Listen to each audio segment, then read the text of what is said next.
പാരീസിലെ ഇന്ത്യൻ എംബസിയിലെ ഹാളിൽ ചിത്രം വരയ്ക്കാൻ അപൂർവ അവസരം ലഭിച്ചതിന്റെ സന്തോഷത്തിൽ ജിൻഡോ മാന്നാമംഗലം സെന്റ് സെബാസ്റ്റ്യൻസ് ഹൈസ്കൂളിലെ ചിത്രകലാ അധ്യാപകനായ വാഴപ്പള്ളി വീട്ടിൽ ജിൻഡോ കൂനമൂച്ചി സ്വദേശിയാണ്.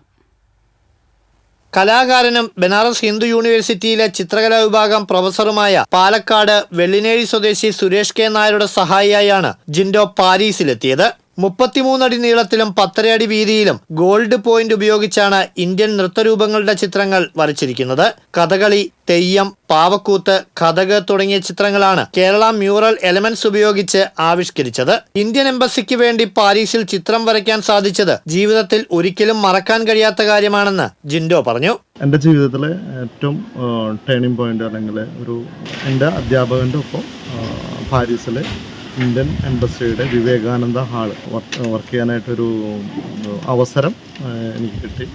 വരച്ചു കഴിഞ്ഞതിന് ശേഷം ഒരുപാട് പേര് അത് കാണുകയും ഒരുപാട് രാജ്യങ്ങളിലുള്ള ആൾക്കാർ നമ്മളെ അപ്രീഷിയേറ്റ് ചെയ്യുകയും ചെയ്തിട്ടുണ്ട്. എന്തായാലും ഇതൊരു മഹാഭാഗ്യമായിട്ട് കാണുന്നു. ഇന്ത്യൻ എംബസിയുടെ പാരീസിലെ കൾച്ചറൽ സെന്ററിന്റെ നവീകരണ പ്രവൃത്തിയുടെ ഭാഗമായാണ് ചുമർ ചിത്രം വരയ്ക്കാൻ ഏൽപ്പിച്ചത്. ഇന്ത്യൻ എംബസി നേരിട്ട് ഏൽപ്പിച്ച കേരളത്തിൽ നിന്നുള്ള 2 പേരാണ് സുരേഷ് കെ നായരും ജിൻഡോയും. മറ്റൊരു സംഘം രാജസ്ഥാനിൽ നിന്നുള്ളവരാണ്. TCV തൃശൂർ.